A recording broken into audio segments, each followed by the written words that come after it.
Walter Gutiérrez, defensor del pueblo, nos acompaña esta noche para comentar este y por supuesto otros temas importantísimos que caen en su cancha por estos días. Defensor, gracias por estar con nosotros. Enrique, gracias por la invitación. La invocación me llamó mucho la atención porque hace pocos días estuvimos con uno de los magistrados del Tribunal Constitucional, con Eloy Espinosa Saldaña, analizando las posibilidades, ¿no?, que podía asumir, la decisión que podría asumir el Tribunal Constitucional el próximo 29 de octubre, que es esta audiencia. Se supone ya el señor Ramos es el ponente encargado de establecer esto, y se señalaba que una de las posibles salidas es que el Tribunal Constitucional rechace de modo liminar el pedido de Olechea, es decir, de plano, por lo que ya sabemos que usted también un poquito lo expresa en este informe, es como el huevo o la gallina. Claro, Olechea ya no puede presentar porque él ya no es presidente del Congreso, porque el Congreso está disuelto. Pero entonces, claro, ¿quién lo presenta? ¿No? Esa es un poco la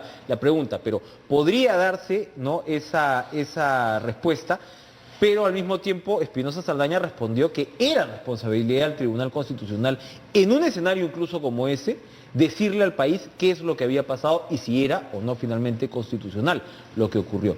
La Defensoría, a la hora que dice que se debe admitir, ¿no hay también una posibilidad de riesgo que esto tome 3 o 4 meses, que es lo que han dicho que podría tomar, y estemos ya sobre el calendario electoral de enero?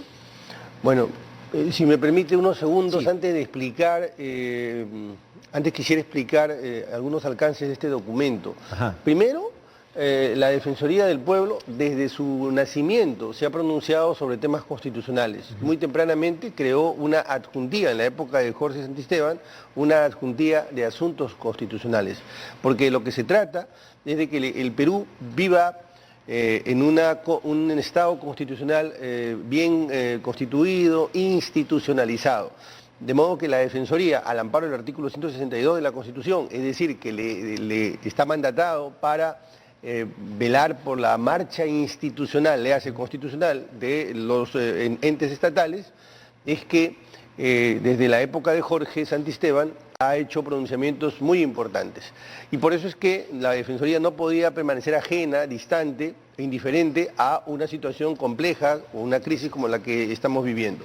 ¿Qué nos ha conducido a esto? Bueno, usted lo ha leído y permítame compartirlo con sus televidentes.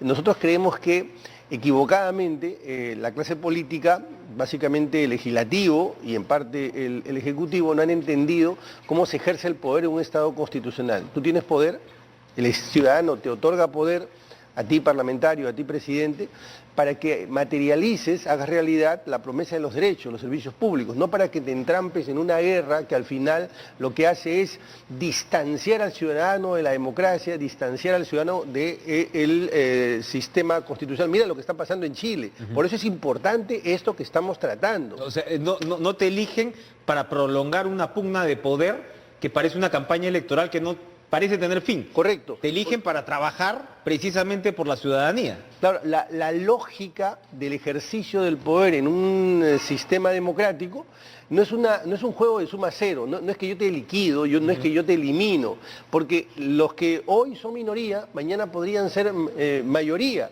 y justamente continúan en el juego democrático en esa expectativa. Entonces, el propio Tribunal Constitucional ha dicho que ustedes están en la obligación, ambos poderes, en cooperar, en colaborar para poder sacar adelante justamente ese catálogo de derechos que está en la primera parte de la Constitución. Pero bueno, como bien lo señala el informe, también eso nunca se ha dado cuando tienes un legislativo de signo correcto, distinto al es verdad, eso está en la agenda pendiente, ya en la reforma del modelo político del país, y habrá que hacerlo también en los próximos años con los próximos congresos. Pero el punto es que esta situación nos ha llevado a una permanente disputa entre ambos poderes que nos ha colocado en la disolución del Congreso. La disolución del Congreso es un hecho tan dramático, tan perturbador en el sistema constitucional, que solamente como país, como ciudadanía, estamos dispuestos a admitirlo si se hizo bien. Porque lo que define al final del día una democracia es la división de poderes, el control de los poderes. Y ahorita estamos en una situación en la cual un poder es gobierno, pero al propio tiempo da normas y no tiene, digamos, un control mayor. El interregno parlamentario. El interregno parlamentario. Pero esto, yo no digo que esto sea inconstitucional, porque es constitucional, está en la Constitución que el presidente pueda disolver el Congreso. Pero tiene que hacerse bien. Pero tiene que hacerse bien. ¿Quién va a decir que tiene que hacerse bien? Y ahí llego a su pregunta. El Tribunal Constitucional. Por eso, esto tiene que cerrarse con la lógica del derecho, con la lógica de la Constitución, no con la lógica de los hechos consumados. Nos ha llevado a este punto la lógica de los hechos consumados. No podemos cerrar esto con la lógica de los hechos consumados. Estoy totalmente de acuerdo con usted y lo hemos reclamado en realidad, porque al principio los voceros del gobierno como que precisamente se inclinaban por la lógica de los hechos consumados. Y si yo creo que se ha insistido, ¿no?, desde algunas tiendas, voces y demás, de decirle al Tribunal Constitucional, oigan, ustedes no pueden soslayar esta responsabilidad. Yo creo que dentro del propio Tribunal Constitucional, lo sui generis de la situación, ¿no?, ha movido el piso también en la medida que este desenlace, digamos, pone a prueba las costuras constitucionales. Claro, sin ¿no? duda. Sin duda. Y es algo que definitivamente marca este derrotero. Pero en el recuento que hace la Defensoría hay otro punto también muy interesante, porque si bien establecen los límites de la cuestión de confianza, como la cuestión de confianza previa, la que pretendía adelantar las elecciones, era pues, o la posibilidad, mejor dicho, de esa cuestión de confianza, era cuestionable precisamente por la naturaleza de la reforma constitucional y lo que le toca al Congreso, pero también el informe de la Defensoría hace muy bien en recapitular cómo el Congreso, al parecer, intenta vaciar de contenido la última cuestión de confianza, la que finalmente motiva el cierre del Parlamento. Y lo que yo tengo entendido, me estoy extendiendo un poquito, pero creo que es importante, lo que tengo entendido es que la discusión del Tribunal Constitucional está tomando en cuenta también esos elementos. Es decir, cuando la Junta de Portavoces no altera su agenda, a pesar de que Del Solar ya había anunciado la presentación de la cuestión de confianza. Cuando no lo dejan hablar a Salvador Del Solar y tiene que hacerse empellones, y según el señor Olechea esto estaba siendo parte de una cortesía, cuando el artículo 129 de la Constitución es bastante claro. Perfecto. Y el tercero, cuando Indira Wilca presenta la cuestión previa y dice, oye, ya se presentó la cuestión de confianza, paren esta votación, y aún así siguen adelante. Todo eso no vacía de contenido de alguna manera una votación que tú así la puedas dar como cuestión de confianza. Claro, es que están justamente en la lógica del poder, en la lógica de los votos, ¿no es cierto?, en la lógica de los hechos consumados. Porque se presenta la cuestión de confianza, primero la fórmula legal y luego el presidente del Consejo de Ministros, Del Solar en ese momento, hace cuestión de confianza no solamente sobre el texto, sino además sobre el proceso. Porque en el texto no estaba la detención del proceso. Y lo que dice es que se detenga el proceso porque se necesita una fórmula legal, un sistema de elección absolutamente distinto. ¿Qué dice el Congreso? El Congreso dice, bueno, eso lo vemos en la tarde, pero ahora vamos a elegir. Y entonces allí se instala justamente esa lógica de la que hablábamos. Voy a imponer mis votos. Y en la práctica hago ineficiente la cuestión de confianza. Si el Congreso hubiera actuado en la lógica del derecho, ese era el momento para presentar una demanda competencial.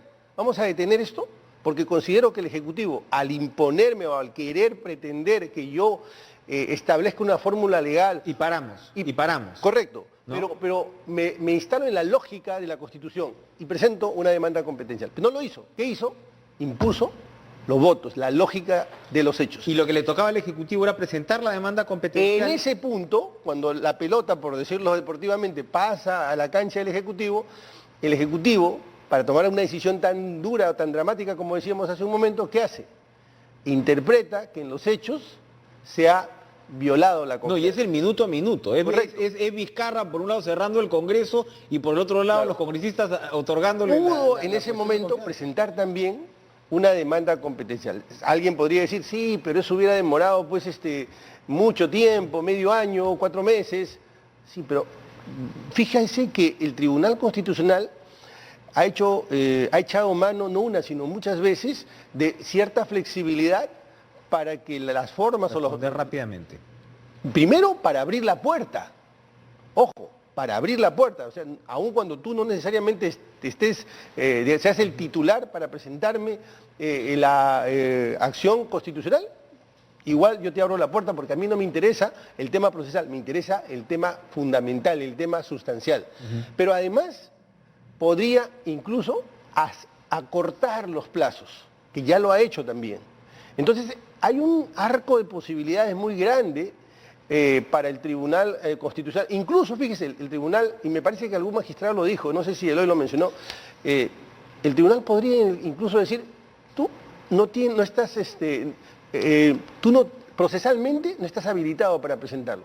Pero no me voy a detener en eso, porque el tema es tan importante que necesito darle al país una respuesta. Correcto, yo me voy a ocupar de este tema, porque tiene que ver con la cuestión de confianza, tiene que ver con la disolución del Congreso, tiene que ver con los decretos de urgencia. Pero tiene que ver también con las limitaciones de nuestro diseño constitucional. El Tribunal Constitucional en esta respuesta podría incluir de alguna manera, porque usted también ha dicho que claro, que ya es muy difícil volver a los hechos anteriores, ¿no? A la situación del 30 de septiembre, por todo este tema, en fin.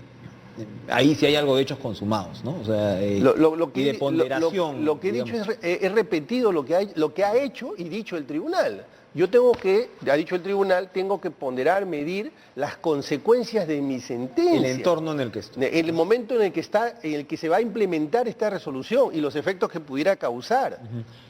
Para cerrar esta parte, debería recomendar, el Tribunal Constitucional podría recomendar una reforma constitucional que aclare estos puntos. Por supuesto. De hecho, que podría practicarse en el próximo Congreso, en este minicongreso que vamos a tener. Ya, ese es otro tema que también entramos a un terreno incierto, ¿no? Hasta qué punto un Congreso de un año y medio, un Congreso que además se va a elegir con tanta velocidad, un Congreso donde no hay incentivos para que necesariamente vayan los mejores, le vamos a entregar justamente la agenda y la tarea más responsable o más importante. De hecho lo podría hacer. Y por eso la Defensoría también ha hablado de la necesidad del diálogo que debería liderar el presidente. El presidente podría decir, miren, el país necesita dialogar para reformar el sistema político. Y hay que poner ciertos candados, ciertos rigores a este Congreso, pero bueno, podemos darle la tarea. Estamos entrando en noviembre y todavía no sabemos cuál va a ser el carácter, la personalidad, la labor de este congresito de un año, 3 meses. Mucho ojo, vamos a una pausa y regresamos con el Defensor del Pueblo. Walter Gutiérrez, Defensor del Pueblo. Habemos Junta de Justicia. Bueno, ¿Cómo va la cosa? El primer paso ha sido un paso importante. Más de 140 postulantes han logrado inscribirse, tenían que adjuntar sus documentos, los recaudos. Y ahora entramos a la etapa de el examen, que va a ser la primera semana de noviembre, el 3 de noviembre. Y luego la evaluación de los currículums, de ese periodo, de esa etapa salen 28 candidatos que se van a la etapa de las pruebas de confianza, que pasan desde pruebas psicológicas hasta pruebas patrimoniales, para finalmente concluir en la entrevista que debe ser en diciembre, según nuestro cronograma, y en la primera semana de enero, si todo marcha como esperamos, debemos tener la juramentación de la Junta Nacional de Justicia. ¿Y el nivel? ¿Qué nos puede decir hasta ahora? Bueno, el nivel lo veremos ahora que veamos el examen. El examen es distinto, ya no se trata de una prueba escrita, se trata de una exposición, de un caso que recoge básicamente temas que tienen que ver con las competencias propias de un integrante de la Junta Nacional de Justicia y un comité evaluador de personalidades. El trabajo ahí ha sido muy importante y da todas las garantías porque hay personalidades que van a formar estos comités evaluadores. Que tienen larga experiencia profesional, una larga experiencia en la academia y además también han pasado por el Estado. Sentido común, honestidad, experiencia, por supuesto, conocimiento, pero yo diría que el sentido común y la honestidad son las condiciones esenciales, ¿no? para quienes vayan a integrar en esta Junta. Para mí, en el orden está la integridad por delante. La integridad es fundamental. En segundo lugar, ¿qué cosa es el derecho? El derecho es la positivización del sentido común, la puesta en una norma del sentido común. Así es. Entonces, si usted tiene sentido común, va a entender... A veces es el menos común. Es el menos común, sí, es verdad. Pero va a entender el derecho. Y luego la formación, la experiencia, son elementos que terminan de dibujar la personalidad, las características que debe tener un integrante de la Junta Nacional. Esperemos que así sea. Usted comenzaba esta conversación citando también el caso de Chile, ¿no?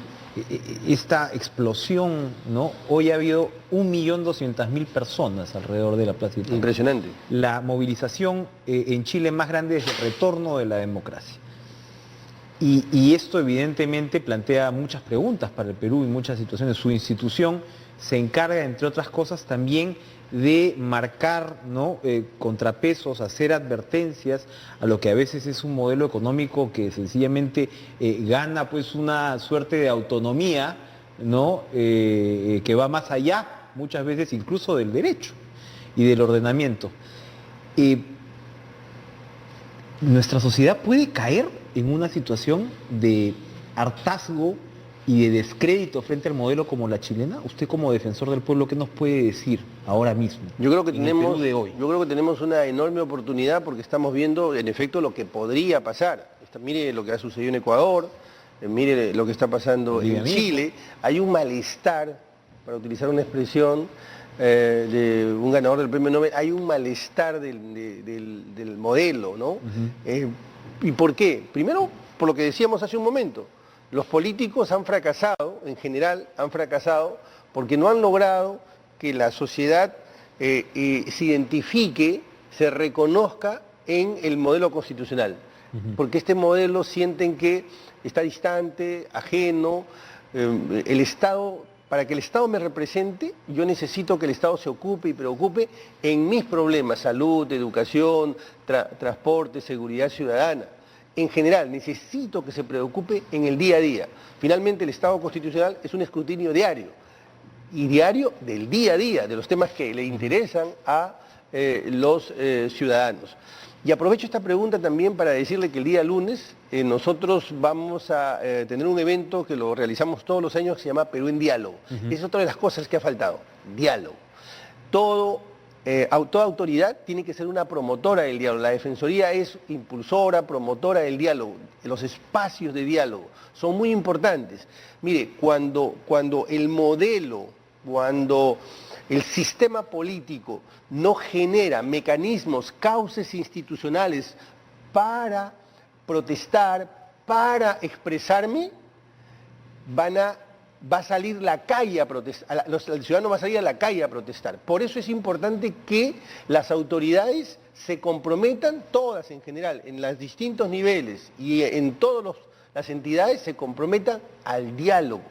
El diálogo es un mandato constitucional y es lo que va a distender esta posibilidad de que, no encontrando canales institucionales, la ciudadanía salga a la calle.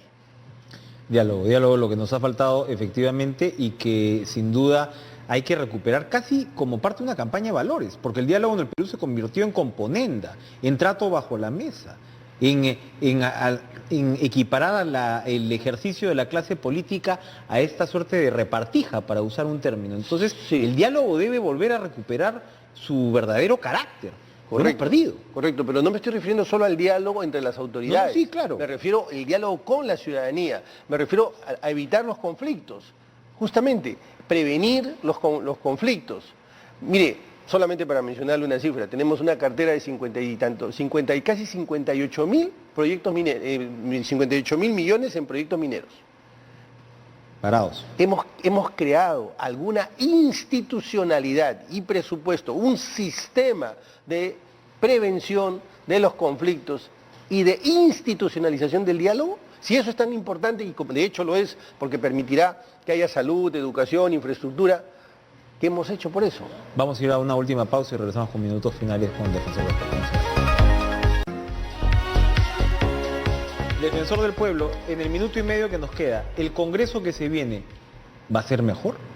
¿No va a ser mejor? Hay expectativas y al mismo tiempo mucha incertidumbre, porque venimos pues de congresos que supone cada uno es peor que el otro, y claro, si hemos pasado por todo esto, se supone que es para llegar a algo mejor. ¿Hay garantía de que esto sea mejor? Yo diría que hay bastantes riesgos, pero no deberíamos esperar a que sea peor, deberíamos hacer todos los esfuerzos porque sea lo mejor posible. No, la ciudadanía con lo que le toca es votando bien. De acuerdo, pero también creo que desde ciertas instancias del Estado, desde la sociedad civil, podemos establecer algunos puntos, algunos acuerdos. Por ejemplo, queremos que este Congreso, en este año y medio que va a tener, se ocupe de estos 3 temas o estos 4 temas que son fundamentales. Y sobre esos temas me gustaría, tú que vas a ser candidato, me digas qué vas a hacer para poder votar. Eso es una votación informada, no simplemente cruzar los dedos o persignarnos y decir, a ver, ojalá que esta vez votemos bien. Bueno, si queremos que se vote bien, ¿cuáles son esos 4 o 5 temas que este Parlamento va a tener que encarar, asumir en el tiempo que va a tener como mandato? Y quiero que nos digas, queremos como ciudadanos que nos digas qué vas a hacer de ese grupo político, esos candidatos. Entonces, tomémosle examen, preocupémonos. No esperemos simplemente que ojalá que sea bueno. Entonces, eso nosotros lo hemos planteado. Se lo hemos planteado a las autoridades, a todas las autoridades. Esa es tarea nuestra. Y ahí no invadimos la neutralidad, no afectamos la neutralidad. Lo que estamos diciendo es que queremos saber por quiénes vamos a votar, no solamente su hoja de vida, su derrotero profesional, su itinerario vital. No, ¿qué vas a hacer? Sobre todo un congreso que va a durar 1 año 3 meses y donde lo que necesitamos es tener efectivamente una agenda clara para que estemos hablando pues de un cuerpo de trabajo valedero. Porque si no, ¿de qué sirvió todo esto? Prácticamente de nada. Walter Gutiérrez, defensor del pueblo, gracias por estar con nosotros esta noche, gracias a ustedes por acompañarnos esta semana.